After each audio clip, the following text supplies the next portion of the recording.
हम आज मनोविज्ञान का एक टॉपिक है आवाज़। ये जब हम पर्यावरण के बारे में पढ़ते हैं तो ये वहाँ पे आता है। पर्यावरण का एक खास टॉपिक है। पर्यावरण के कुछ ही ऐसे टॉपिक हैं जो आपको देखने को मिलेगा कि सामान्य रूप से जो आपका जीएस का पोर्शन है उसमें कवर नहीं हो पाते हैं। तो उन टॉपिकों को हम क्या करेंगे, अलग से पढ़ लेंगे।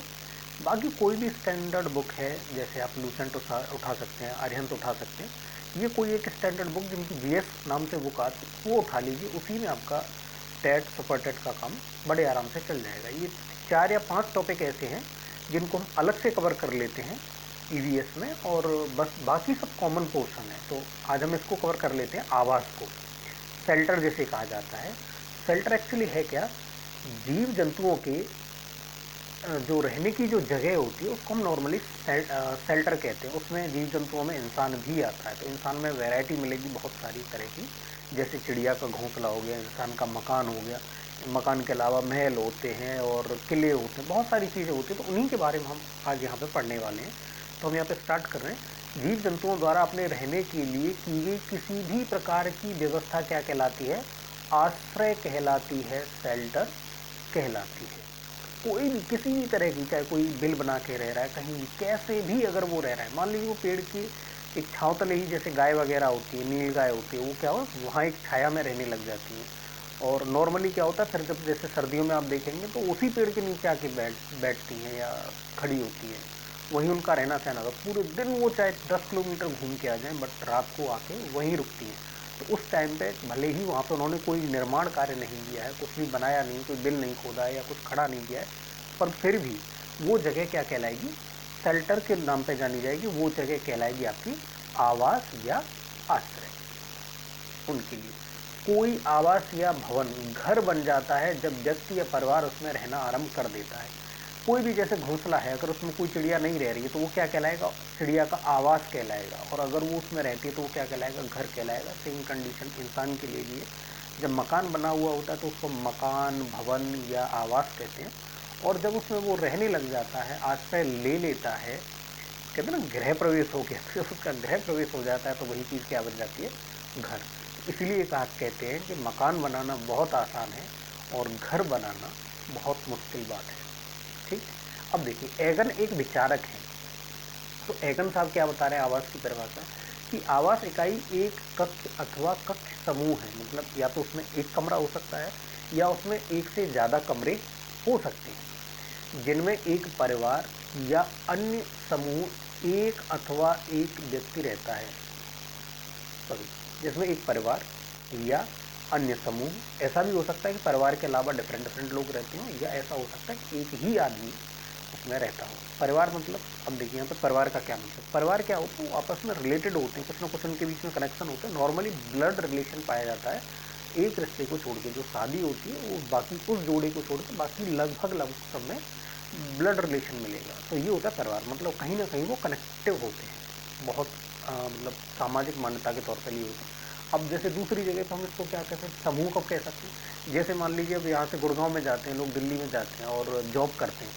वहाँ पे क्या है, 5-6 लोग मिल करके एक उन्होंने फ्लैट ले लिया और उसमें वो लोग रह रहे हैं। तो उनके लिए वो क्या होगा, वो परिवार तो नहीं है, तो वो क्या कहलाएगा, समूह कहलाएगा। हो सकता है एक ही आदमी उसमें रहता हो, तो ऐसा भी पॉसिबल है। आवास चाहे वह किसी भी प्रकार का हो, पारिवारिक जीवन का केंद्र होता है। तो ये यहाँ पर बहुत ही इंपॉर्टेंट है कि जो आवास होता है या जो आपका घर होता है वो क्या होता है, पारिवारिक जीवन का केंद्र होता है। भाई वहीं से तो होता है।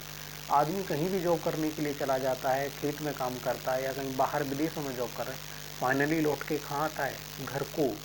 कहते हैं ना कि सुबह का भूला अगर शाम को घर लौट के आ जाए, तो वो शाम को घर ही लौट के आता है। शाम मतलब वापस, कभी ना कभी, चाहे बहुत लंबा टाइम हो जाए, लेकिन वापस तो लौट के घर पे ही आता है। इसलिए अब हमारे एक इंडिया के थिंकर हैं आर एस पांडे सर।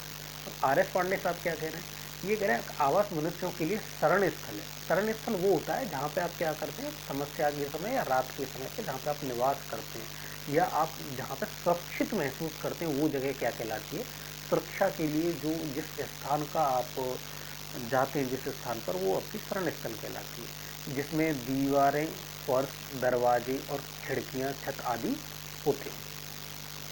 तो ये आवास को क्या कर रहे हैं, ये मनुष्यों के आवास को डिफाइन कर रहे हैं। अभी जो मैंने गाय का और नील गाय का एग्जांपल दिया था वो मनुष्यों के लिए नहीं था, मनुष्य के लिए आवास कब माना जाएगा, वो चाहे झोपड़ी के ही रूप में हो, पर उसमें क्या होना चाहिए, उसमें दीवारें हों, फर्श हो। ऐसा नहीं कि आप पानी पे आपने कोई व्यवस्था बना रखे, पट्टा रख रखा आपका, ये मेरा आवास हो गया, नहीं, ऐसा नहीं कि। और उसमें दरवाजे होने चाहिए और खिड़कियाँ या छत हो, ये छत होनी चाहिए। मतलब इससे क्या है, ये कुल मिला के एक स्पेसिफिक ढांचे की बात कर रहे हैं। एक स्पेशल ढांचा आपके पास होना चाहिए जिसमें सिक्योरिटी के इंतजाम हो। दरवाजा एक्चुअली क्या है, सिक्योरिटी के इंतजाम है ना। चलिए, अब आवास के प्रकार की करें, हम टाइप्स ऑफ शेल्टर की बात करें तो ये क्या है, अब इसके बहुत सारे डिफरेंट डिफरेंट कैटेगरी है, या ये कहिए कि हमने अलग अलग इनको मान्यता दे रखी है कि भाई किसी एक बेस के आधार पर हम किस तरह का मानेंगे। तो आधार हमने अलग अलग ले रखे हैं। अब एक आधार है आकार। आकार के आधार पर जो आवेश होते हैं वो बड़े आवेश होते हैं या छोटे। भाई मकान दो ही प्रकार के हो सकते हैं, या तो बहुत बड़ा होगा या बहुत छोटा होगा, इस टाइप से। अब दूसरा जो आधार है हमारे पास वो है स्थायित्व। स्थायित्व तो कैसा है, एक होते हैं स्थायी आवास जिनको हम परमानेंट हाउस कहते हैं। परमानेंट हाउस क्या होते हैं, जैसे पक्का घर है। अब पक्का घर क्या हो गया भाई, ये हो गया परमानेंट हाउस। जैसे ईंट पत्थर और जो सीमेंट से बनाए हुए मकान है, ये क्या है, पक्के घर हैं। आपने एक बार बना दिया तो 40 साल 50 साल 60 साल इतना चलेंगे। एक होते हैं अस्थायी आवास, टेम्पररी हाउस जिनको कहते हैं, जैसे झोंपड़ी है। हर 3 साल में 4 साल में जैसे छप्पर छाते हैं गाँव में लोग, तो ये क्या होता है, 3 साल में 2 साल में 4 साल में आपको बदलने पड़ते हैं। तो ये क्या हो जाएंगे, टेम्पररी। इसके अलावा होते हैं चल आवास, मूवेबल हाउस। ये क्या होते हैं, जैसे रैन बसेरा होता है। रैन बसेरा आपने देखा होगा, शहरों में क्या होता है कि जब सर्दियाँ आती है तो सरकार या जो सेठ साहूकार लोग होते हैं, दानी लोग होते हैं, वो क्या करते हैं कि कलेक्शन करते हैं, और उसके अलावा फिर कहीं पे किनारे पे जहाँ पे गरीब लोग या सड़कों पे सोने वाले लोग होते हैं, उनके लिए टेंट नुमा एक आकृति बनवा देते हैं और उसमें वो लोग रहते हैं। और बाकी फिर जैसे सर्दियाँ ख़त्म हो जाती हैं तो वो स्ट्रक्चर को हटा दिया जाता है। या फिर जैसे जिप्सी लोग होते हैं, उनका कारवां चलता है। अब कारवां एक्चुअली, कारवां एक देखो, तो कारवां आपने दो जगह आप सुनेंगे। एक तो जो जिप्सी लोग होते हैं, जिप्सी एक जनजाति, हम आगे उसको भी स्टडी करेंगे कि जिप्सी क्या है, एक जनजाति है। तो जिप्सी लोग जो घर बनाते हैं वो कारवां कहलाता है। ये एक रैन बसेरा टाइप का ही होता है, जिसमें क्या होता है कि वो अपने जानवरों के ऊपर जब एक जगह से दूसरी जगह पे जाते हैं तो जानवरों के ऊपर अपना घर लाद के ले जाते हैं, फिर उस टेंट नुमा आकृति को फिर दूसरी जगह पे जाके लगा लेते हैं। अब जिप्सी को ये कहिए, जिप्सी की जगह पे अगर हम यहाँ पे बंजारा कह दें, बंजारा घर, तो ये ज़्यादा सही है। बंजारा आपने कब आएगा मेरे बंजारे सुना होगा आपने, तो बंजारा अपने आप में क्या है, ये जिप्सी जनजाति है, यही बंजारा है, आप ये मान के चलिए, ठीक है ना। बोट हाउस होते हैं। बोट हाउस आप ज़्यादातर कहाँ देखेंगे, आप अगर केरल आपको घूमने का कभी मौका मिला हो या डल झील वगैरह गए हो, वहाँ पे आपको ये बोट हाउस देखने को मिल जाएंगे। नाव होती है, उसी में घर टाइप का एक स्ट्रक्चर बना के रखते हैं लोग, और वो बोट हाउस है। लेकिन उसमें भी आप देखेंगे कि भाई खिड़की दरवाजे वगैरह वगैरह टाइप का होता है। आजकल जैसे याट का एक वो चल रहा है, सॉरी, YATC, याट का या याट जो भी आप कहते हो, उसका एक कॉन्सेप्ट है। क्रूज़ का कॉन्सेप्ट है। क्रूज़ भी एक तरह का क्या है, हाउस बोट ही तो है, बस बड़े स्ट्रक्चर का है। कहीं कहीं उसमें एक होटल टाइप का मान लीजिए। और जैसे कि तंबू होता है, तंबू तो आपने खूब ही देखे होंगे, बहुत सारी जनजातियाँ लगाती हैं, नट वगैरह आते हैं वो लगाते हैं। और भी कई सारे आप मेले दशहरा में आपने देखा होगा, जब जैसे आप कुंभ वगैरह गए हों, वहाँ आपने देखा होगा कि तंबू लगे हुए रहते हैं। चलिए, अब जो हमारे पास तीसरा आधार है वो है छतों की आकृति के आधार पर जो घर होते हैं वो कितने प्रकार के होते हैं। तो यहाँ पे हम छतों की आकृति के आधार पर देखें तो हमारे पास दो तरह के घर हमें देखने को मिलते हैं। एक तो समतल छत वाले, फ्लैट रूफ हाउस, और दूसरे मिलते हैं हमको ढलवा छत वाले, स्टूपिंग रूफ हाउस। अब ये समतल छत वाले आप किसी भी नॉर्मली मैदानी इलाके के किसी भी भाग में रह रहे हैं इंडिया में, जैसे उत्तर प्रदेश है, हरियाणा है, राजस्थान है, अगर आप यहाँ पे रह रहे हैं तो आप निश्चित तौर पे आपने इसको देखा होगा बड़े आराम से। अब लेकिन इसके अलावा अगर आप बात करें तो जैसे आप जाएंगे जम्मू कश्मीर साइड अगर आप जाते हैं, या जो और हमारे पास जगह हैं, एक मिनट। तो बात हो रही थी कि जैसे आप कहीं जाते हैं तो अब ढलवा छत आपको कहाँ मिलेगी, जैसे जहाँ पे बर्फ़बारी अगर ज़्यादा होती है, बरसात अगर ज़्यादा होती है, तो वहाँ पे क्या है, ढलवा छत बनाई जाती है। समतल छत रहेगी तो बर्फ़ वगैरह जम जाएगी, जिसके वजन की वजह से छत टूट भी सकती है। ढलवा छत रहेगी तो वो लगातार क्या है, झरता रहेगा। केरल की साइड आप जाएंगे या जहाँ पे ज़्यादा बारिश होती है, मालाबार तट वगैरह है, या और भी जहाँ पे आप असम की तरफ जाएंगे तो आपको ढलुआ छत वाले घर मिलेंगे, क्योंकि ज़्यादा बारिश होती है तो उससे क्या है, पानी लगातार नीचे ढलता है। खपरेल के घर आपने देखे होंगे, तो वो खपरेल के घर इसीलिए बनाए जाते हैं ढलुआ छत के। अब हम देखते हैं आवास की जो विशेषताएं हैं क्या क्या हैं, उसके करेक्टरिस्टिक्स क्या हैं, या उसकी स्पेशलिटीज़ क्या क्या होती है घर की। तो एक तो देखो उसमें क्या होना चाहिए, पर्याप्त एवं उचित जल होना चाहिए। जहाँ पे आपका आवास है, अगर मान लीजिए वहाँ से 5 किलोमीटर आपको पानी लेने के लिए जाना पड़ता है। हाँ कि हालांकि ऐसी जो जगह हैं बहुत सारी, महाराष्ट्र में आप देखेंगे, विदर्भ का जो इलाका है वहाँ पर काफ़ी दूर दूर तक पानी लेने के लिए जाना पड़ता है। आपके भी गांव के कहीं आसपास या रिश्तेदारियों में आपने कुछ जगह देखे होंगे जहाँ पे गांव के अंदर क्या होता है, खारी पानी होता है, तो थोड़ा बाहर से पानी लेने के लिए जाना पड़ता है। तो ये कुछ ही आपको मिलेंगी। सामान्य तौर पे क्या होनी चाहिए, किलोमीटर आधा किलोमीटर के एरिया में आपको मीठा पानी और अच्छा और पर्याप्त मात्रा में पानी होना चाहिए। ऐसा नहीं कि एकदम भाई ये पानी से ही परेशान है, 10 किलोमीटर से पता चला कि पानी आ रहा है। सुरक्षा होनी चाहिए। अब आपने ये जो अभी पानी वाला एक फैक्टर देखा, फिर आप कहेंगे कि भाई पानी अगर फैक्टर है तो वो लोग 5 किलोमीटर दूर जाके क्यों नहीं रह लेते, या जिन गाँव में खारा पानी है वो वहाँ से अपने घर ख़त्म करके उस जगह पे घर क्यों नहीं बना लेते जहाँ पे मीठा पानी है। अब आपको उसका समझ में आया। सिक्योरिटी में भी हो सकता है कि जहाँ पर मीठा पानी वो जगह नीची हो, और जब बरसात का मौसम होता हो वहाँ पे पानी अधिक बढ़ जाता हो, ये भी हो सकता है। या मान लीजिए कि जहाँ पे वो गांव बसा हुआ है या जहाँ पे वो स्ट्रक्चर बने हुए हैं वो हो सकता है मेन रोड के पास हो, और दूसरी जगह पे जाएं तो बाकी और सुविधाओं की वहाँ से सुविधा हो जाए। बहुत सारे ऐसे कारण होते हैं। तो ये एक इसकी खासियत सिक्योरिटी बहुत होती है। भाई गांव क्यों बनाए जाते हैं, हर कोई अपने खेतों पर मकान क्यों नहीं बना लेता है, क्योंकि कहीं ना कहीं सिक्योरिटी का मैटर है ना।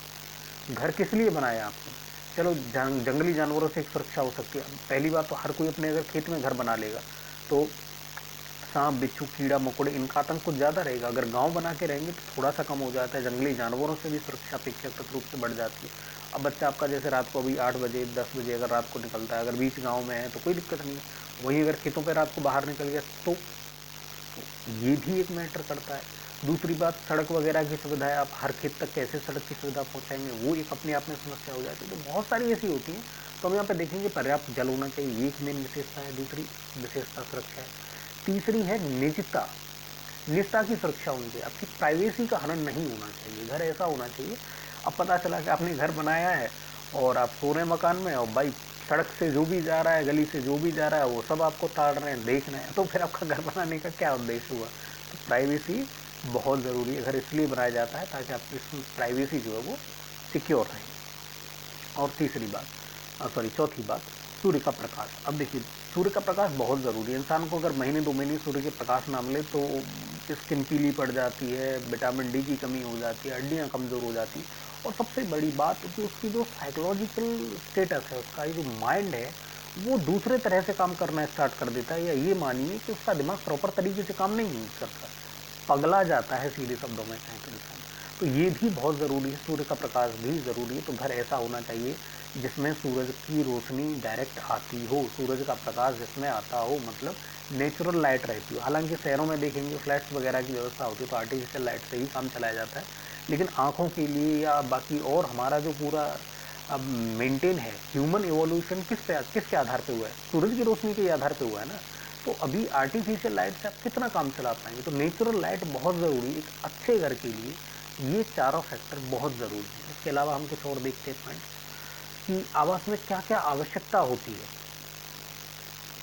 आवास की आवश्यकता, मनुष्य को निम्न कारणों एक उचित आवास की अनिवार्य आवश्यकता होती है। अभी हमने बात कही थी ना कि भाई वो चार हमने विशेषताएं देखी, वो विशेषताएं क्यों चाहिए हमको, हमको एक घर क्यों चाहिए, हम इतना पैसा जो कमाते हैं वो हमको आखिर घर में लगाने की ज़रूरत है। एक तो कोई ये कह सकता है कि भाई देखो ये एक तरह का इन्वेस्टमेंट है, इससे बढ़ोतरी होती है। लेकिन अगर मान लीजिए गांव में हम बात करें तो वहाँ कौन सा इन्वेस्टमेंट हो रहा है, रहने के लिए हमको क्यों ज़रूरत है। एक तो स्थायित्व की भावना आती है, परमानेंट आप किराए पे रहते हैं तो स्थायित्व की भावना नहीं आएगी, आज यहाँ कल वहाँ।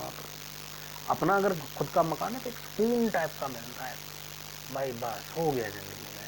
तो ये क्या है, एक निश्चित आवास की स्थापना के बाद ही मनुष्य का बहुमुखी विकास, जीवन में स्थायित्व एवं सामाजिक संबंधों का विकास होता है। अब आप सोचिए किसी शहर में रहते हैं, वहाँ के आस पड़ोस के लोग आपको निमंत्रण देते हैं, कोई परिवार में कोई शादी हो, कहीं कुछ भी हो रहा हो किसी और दूसरे घर में, क्यों, क्योंकि आप तो किराएदार हैं। अब मान लीजिए वहीं आपने अपना परमानेंट घर ले लिया तो फिर क्या हो जाएगा, एक डिफरेंट टाइप का एक रिलेशन आपको वहाँ पर देखने को मिलेगा।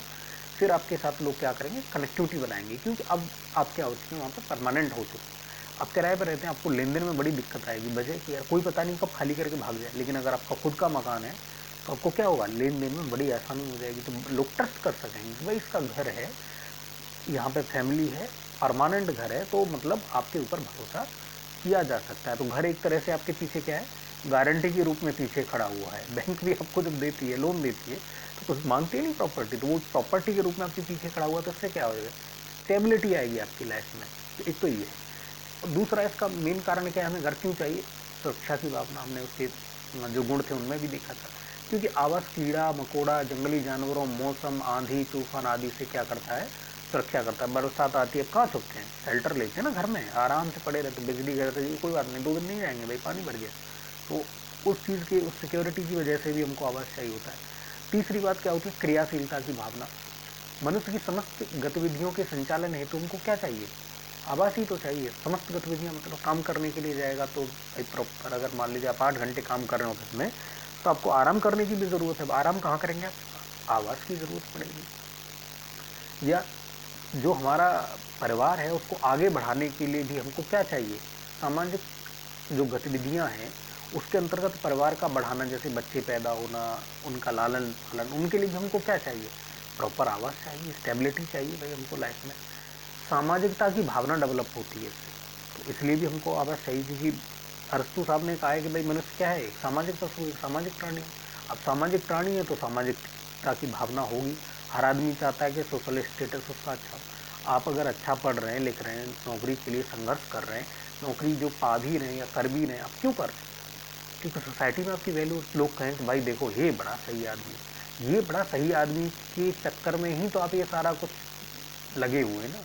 मैं हूँ, आप हैं, सब लोग जो भी हैं, और जो लग कर रहे हैं वो भी, जो अभी नहीं कर रहे हैं वो भी, सब भाग रहे हैं उस दौड़ में, क्यों, ताकि उनकी जानकारी के लोग, जानकारी के लोग मतलब समाज, समाज ये कहे कि हाँ भाई ये आदमी सही है, इसका अनुकरण किया जाना चाहिए। तो अपने मन की संतुष्टि होती है। सामाजिकता का मतलब क्या होता है, खुद में ये रियलाइज करना कि आपको बाकी के लोग जो है वो एक्नोलेज कर रहे हैं, आपको मान रहे हैं, मान्यता प्रदान कर रहे हैं आपको, इसीलिए तो ये सब होता है। फिर इसमें बात आती है सांस्कृतिक सुरक्षा की भावना। आवास संस्कारों की प्रथम पाठशाला होती है, जिसमें बालकों को अपनी सभ्यता और विरासत संस्कृति की विरासत प्राप्त होती है।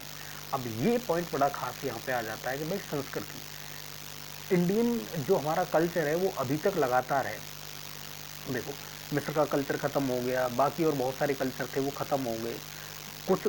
हालांकि इसमें ऐसा नहीं है सिर्फ आवास की वजह से हमारा इंडियन कल्चर है जो सिंधु घाटी सभ्यता से अब तक लगातार चला, फेज अलग अलग हो सकते हैं, उसमें बहुत सारे परिवर्तन आ गए होंगे, लेकिन बहुत सारी ऐसी मान्यताएं जो सिंधु घाटी सभ्यता में भी थी वो आज भी अब चले जाइए। हालांकि शहरों में वो काफ़ी हद तक हट गई हैं, जो मेट्रोपॉलिटन शहर हैं, लेकिन छोटे शहरों में या गांव में चले जाइए, आपको वो विशेषताएं आज भी देखने को मिल जाएंगी। तो ऐसा क्या हुआ कि भारत से वो सभ्यता खत्म नहीं हुई, उसका एक वजह ये था, सिंधु घाटी सभ्यता में देखिए मकान तब भी पक्के थे, हम कोई ऐसे नहीं थे कि आज यहाँ बस गए कल वहाँ बस गए, हमने धीरे धीरे धीरे धीरे इवॉल्व किया। यही कारण है कि भारत में जो सभ्यता है वो लगातार चलती आ रही है, और भारत में पहले से ही घरों का जो स्ट्रक्चर था, शहरीकरण था या एक व्यवस्था थी, वो कंटिन्यूस रही है। और जो घरों की जो ये व्यवस्था होती है, इसी के साथ संस्कृति आगे बढ़ती है। आप भेड़ों की तरह इधर से उधर उधर से उधर चलेंगे, संस्कृतियाँ नहीं चल पाती। अरबी सभ्यता आप देखिए कितनी पुरानी है, और क्या सभ्यता है भाई, नहीं है ना, क्योंकि प्रॉपर घर नहीं थे। वहाँ की जो जनजातियाँ थी उधर से उधर भटकती रहती थी, जबकि जो भारत में जो जनजातियाँ थी वो क्या करती थी, वो परमानेंट रहती थी। जनजातियाँ नहीं कह सकते, तो भाई फुल डेवलप्ड इंसान थे, जैसे कि सभ्यता के, सिंधु सभ्यता के लोग थे। तो या हम साउथ की बात करें, मेगालिथिक की बात करें, तो ये सब डेवलप्ड थे, और क्योंकि ये परमानेंट रहते थे इसीलिए वो संस्कृति कंटिन्यू चल रही है अभी तक, और आगे भी चलेगी। फिर आगे के पॉइंट में हम देखते हैं कि भाई दिन भर की श्रम के बाद रात्रि में सुरक्षित स्थान पर शयन एवं विश्राम हेतु, ये भी भाई बिल्कुल सही बात है। आप पूरा काम करके आए गई तो फिर आपको सोने की जरूरत पड़ेगी, हमने वहाँ भी देखा था। गुड़ों में भी जंगली पशुओं, चोर डाकुओं और शस्त्रों से सुरक्षा हेतु, आप नहीं है तो आप बताइए अपना सामान कहाँ, आप सर पे ढोके फिरेंगे, आपको बुआ के यहाँ जाना है, आप क्या करेंगे फिर, आपका सामान रहेगा तो घर आपका क्या करता है, सिक्योरिटी गार्ड का काम करता है, वो सुरक्षित रहता है, ताला आप लगा के जाते हैं और कहीं भी घूम आते हैं, आपका सामान सुरक्षित रहता है। रात को आप आते हैं, आपकी सुरक्षा होती है, आपके सामान की सुरक्षा होती है, इसलिए भी हमें घर की ज़रूरत रहती है। आर्थिक क्रियाओं द्वारा उत्पादित वस्तुओं के संग्रहण व अपनी संपत्ति की सुरक्षा, तो ये हमने अभी पॉइंट डिस्कस कर लिया है। मानव की समस्त गतिविधियों का संचालन है, तो ये भी हम देख चुके हैं, मानव की समस्त गतिविधियों के संचालन हेतु या क्रियाशीलता की भावना है, तो पॉइंट तो रिपीट हो गया, ओके कोई बात नहीं। चलिए, भवन निर्माण किया कैसे जाता है, उसके लिए क्या क्या चाहिए? तो भैया इसमें बताया गया है कि भवन निर्माण हेतु सरलता से उपलब्ध सामग्री का उपयोग किया जाता है, जो चीज़ आपको आसानी से मिल जाए। फॉर एग्जाम्पल, जहाँ पे पत्थर मिल जाएंगे आपको आसानी से, तो वहाँ पे आपको पत्थरों के मकान मिलेंगे। पत्थर नहीं है तो वहाँ पे क्या मिलेंगे आपको? ईंट वगैरह, मिट्टी अगर ऐसी है तो ईंट वगैरह के मकान मिलेंगे। जैसे कि आप देखेंगे जब सिंधु घाटी सभ्यता के मकान मिले तो आपको वहाँ पे ईंटों की संरचनाएं मिली हैं। पहाड़ी इलाके में आप जाएंगे तो वहाँ पे पत्थरों के, छोटे छोटे पत्थरों के टुकड़ों से बने हुए आपको मकान मिलेंगे। तो इस तरह से आजकल क्या होता है, अच्छा जहाँ कहीं बर्फ़ है, जैसे इग्लू वगैरह के हम आगे डिस्कस करेंगे, तो वहाँ पे क्या मिलेंगे? बर्फ़ से मिले हुए, बने हुए मिलेंगे। जहाँ पे जानवर अधिकता से उपलब्ध हैं वहाँ पे क्या मिलेंगे आपको? जो तंबू वगैरह मिलेंगे वो जानवर की खाल से मिलेंगे। आजकल मामला डेवलप हो गया है तो आपको सूती, टेरालीन और इस तरह के कपड़ों के आपको मिल जाएंगे तंबू। तो जैसी चीज़ें उपलब्ध होती हैं, जहाँ पे घास फूस ज़्यादा होता है वहाँ पे आप देखेंगे झोंपड़ियाँ आपको ज़्यादा देखने को मिलेंगी, क्योंकि झोंपड़ियाँ और छप्पर को छाने के लिए क्या होती है? मूंज नाम की एक घास होती है, उसकी आवश्यकता रहती है। तो इस तरह से आपको मिलेगा। जहाँ पे बांस होंगे वहाँ पे बांस के घर मिलेंगे। जैसे आप असम की तरफ जाएंगे, नॉर्थ ईस्ट में आपको बांस के बहुत ज़्यादा बहुतायत में घर मिलेंगे। तो ये एक बड़ा रीज़न रहता है कि आप कैसी जगह पर हैं, उसी टाइप के आपको आवास या शेल्टर आपको वहाँ पर देखने को मिलेंगे। तो अब जैसे कहीं मिट्टी है तो मिट्टी, बर्फ, बांस, कंक्रीट, सीमेंट, पत्थर, लोहा, खाल, तिरपाल, बांस, चूना, लकड़ी, जो भी इस तरह की चीज़ें आपको, वो सब चीज़ें आपको आवास में देखने को मिलेंगी। बांस 2 बार रिपीट हो गया, कोई बात नहीं, ठीक है ना। तो जैसी चीज़ों की उपलब्धता है उसी टाइप की चीज़ें आपको देखने को मिलती रहेंगी। आवास के प्रकारों की बात करें तो आवास के प्रकार जो है वो 2 आधार पर आवासों को अब फिर से बांटा यहाँ पे जा सकता है। टोटल की हम बात करें, एक तो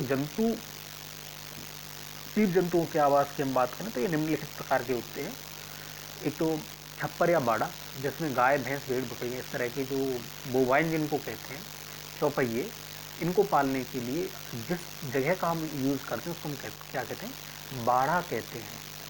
कई बार इस पर क्या होता है, छावट छा दी जाती है, इसको हम छप्पर कहते हैं। ऊपर से मतलब छतनुमा एक घास वगैरह डाल करके, बांस का एक स्ट्रक्चर तैयार करके उस पर घास बिछा दी जाती है, वो एक डाल दिया जाता है। कई बार ये क्या होता है, खुले में होता है, जब गर्मी वगैरह का मौसम होता है भेड़ वगैरह को रोकने के लिए, तो एक चारों तरफ से बांस की बल्लियाँ या एक ऐसा तारबंदी कर दी जाती है, उसमें भेड़ें बीच में छोड़ दी जाती हैं। तो उससे क्या है कि वो बाहर नहीं निकलती हैं और एक ही जगह पर वो उसमें घूमते रहते हैं खुले में। तो जब खुले में होता है तो बाड़ा कहते हैं, और जब उसके ऊपर ढक दिया जाता है तो उसको क्या कहते हैं? छप्पर कहा जाता है। जलीय जंतु, जल क्या है? अब कुछ खुला जल भी कुछ के लिए आवास का काम करता है, जैसे मछलियाँ वो जल में तैरते हैं, वो वही उनके लिए आवास है। आपने देखा है छोटा छोटा घरों में एक्वेरियम टाइप का बना के रखते हैं, ठीक है, तो वो जलीय जीव है तो वही है। घर की अगर हम बात करें तो पूरे घर का, अब जैसे छिपकली है, चूहे हैं, पालतू जंतु, जैसे कुत्ता आपने पाल रखा है तो वो क्या करता है? आपका जो घर बना हुआ है उसको पूरे को वो घर की तरह यूज़ करता है, जहाँ उसका मन वहाँ वो रुकता है। तो ऐसा नहीं छिपकली एक ही फिक्स जगह पे आके रुकती है। सर्दियों में जब कुछ जगह पे वो जाके छुप जाते हैं, क्योंकि छिपकली कैसी है, ये ठंडे खून वाले प्राणी हैं, तो ठंडे खून वाले प्राणी क्या करते हैं, सर्दियों में उनका खून फिर एक्टिव नहीं होते और सो जाते हैं, शीत निद्रा में चले जाते हैं। तो छिपकली सर्दियों में आपको देखने को नहीं मिलेंगी, लेकिन गर्मियों में तो आपको पूरे घर में वो घूमती हुई नजर आएंगी। तो घर में क्या रहते चूहे हैं, वो कोई स्पेशल जगह नहीं होती, वो जहाँ उनका मन पूरे घर में घूमते हैं। छत्ता, ये बर, मधुमक्खी आदि ये क्या करते हैं? घर के रूप में छत्ते का निर्माण करते हैं। और पेड़ है, तो पेड़ किन के लिए घर का काम करता है? टिड्डी है, पक्षी है, बंदर है, इनके लिए पेड़ ही घर का काम करता है। मांद है या गुफा है, ये किन के लिए काम करता है घर का? ये शेर, भेड़िया, लोमड़ी, भालू, ये सब मांद में रहने वाले हैं। कोटर, कोटर क्या होता है? अगर कोई पुराना पेड़ होता है तो उसमें से कुछ जो लकड़ी का हिस्सा है वो गल जाता है, और उसी को फिर खोद करके उसमें गड्ढा खोद लिया जाता है पेड़ के अंदर, तने में, तो वही क्या कहलाती है? कोटर कहलाती है। तो कोटर किसके लिए काम करता है? गिलहरी और तोता, इनके लिए कोटर जो है वो घर का काम करता है। घोंसला, पक्षी जो होते हैं, तोता भी पक्षी है लेकिन पक्षी कोटर में रहता है, घोंसला नहीं बनाता, वो कि पेड़ की डाल पे उसने रख लिया, ठीक। तो पक्षी क्या करता है? घोंसला बनाता है। कबूतर कैक्टस के कांटेदार वृक्षों में, कबूतर क्या मिलेगा आपको? घरों में भी आपको कबूतरों का मिल जाएगा, जैसे कहीं पे कोई घरों में गुलंबर, अलमारी आदि में अपना घोंसला बनाता है। नॉर्मली कांटेदार पौधों से ही अपना जो मटेरियल है घोंसले का वो लेता है, वो चाहे घरों में बनाए कहीं भी रखे उसको, लेकिन लेगा ये ऐसी कांटेदार लकड़ियाँ। कोयल अपना घोंसला नहीं बनाती। ये क्वेश्चन तो आप ये मान लीजिए कि जो सीटेट है उसका बड़ा ही फेवरेट है, बार बार बार बार बार। अतः ये अपने अंडे क्या करती है, कोए के घोंसले में देती है, जो कोयल के अंडों को अपना समझते हुए उसे सेता है। सेना होता है, एक पक्षी जब अपने अंडों के ऊपर बैठ जाता है उससे उसको गर्मी प्राप्त होती है और अंडे से बच्चे फिर इसी प्रक्रिया के द्वारा तैयार होते हैं। तो इसको कहते हैं अंडों का सेना। कोयल की और जो कोए की जो लड़ाई है वो इसी चक्कर में होती है। कोयल क्या करती है कि जैसे मान लीजिए कोए ने 4 अंडे दिए, तो वो 4 अंडों में से 2 अंडे उसके गिरा देगी। उसको आइडिया रहता है कि वो कितने अंडे देने वाली, तो वो अगर मान लीजिए 2 अंडे देने वाली है तो कोए के 2 अंडे गिरा देगी। सामान्य तौर पर ये देखा जाता है कि कोयल एक बार में एक ही अंडा देती है और वो उसको किसी कौआ का जो अंडा होता है सेम उसी आकार का होता है, तो वो पहले ढूंढती है कि किस कोए ने अभी हाल में ही अंडा दिया है। उस घोंसले में जाती है और उसके एक अंडे को गिरा देती है और अपना एक अंडा वहाँ पे रख देती है। फिर मान लीजिए अगर उसको 2 देने तो कोई दूसरा एक घोंसला देखती है। इस तरह से वो बिल्कुल सेम कोए के अंडे की तरह होता है। पक्षियों को इतना ज्ञान तो होता नहीं कि वो पहचान सकें, वो उसको सेता रहता है, धीरे धीरे बच्चा बन जाता है। छोटा जब कोयल का बच्चा होता है और छोटा कोए का बच्चा होता है तब तक वो बिल्कुल सेम रहते हैं, लेकिन जब पंख आ जाते हैं और बच्चा लगभग उड़ने लायक हो जाता है तब कोए के बच्चे को पता चलता है सामान्य तौर से उसकी आवाज़ से। और जो कोए का बच्चा होता है उस पर धारियाँ नहीं आती हैं और जो कोयल का बच्चा होता है उस पर छींटे नुमा आते हैं, तो तब जाके उसकी पहचान हो पाती है कि ये कोयल का बच्चा है। फिर कोए उसको मारते हैं, आपने देखा भी होगा वो बच्चे टाइप के पीछे भागते हुए। तो ये है कोयल की कहानी और इसीलिए इनमें झगड़ा रहता है। कोयल और कौआ जो हैं वो जन्मजात शत्रु हैं। वो इसीलिए हैं क्योंकि वो उसी के घोंसले को ढूंढती है, कोए के घोंसले को ढूंढती हैं कोयलें। और कोयल जो है वो यहाँ इंडिया में मतलब नहीं है, ये सिर्फ यहाँ पे लालन पालन और बच्चे देने के लिए आती है। ये आपको देखने को मिलेंगे, मार्च में ये देखने को मिलेगा पक्षी। तो ये जब साइबेरिया साइड या चीनी साइड या जो ठंडी जगह वहाँ पे जब बहुत ज़्यादा ठंड हो जाती है तो यहाँ ये तब चले आते हैं और फिर ये यहाँ बच्चे वगैरह सेने के बाद और फिर निकल जाते हैं। चलिए, बिल की अगर हम बात करें तो चूहा है, सांप है, खरगोश है, दीमक है, चींटी है आदि, ये क्या है, ये बिल बना करके रहते हैं। और जाल, ये क्या है, मकड़ी का जो घर होता है वो क्या होता है, जाल होता है। मकड़ी जाल बना करके रहती है।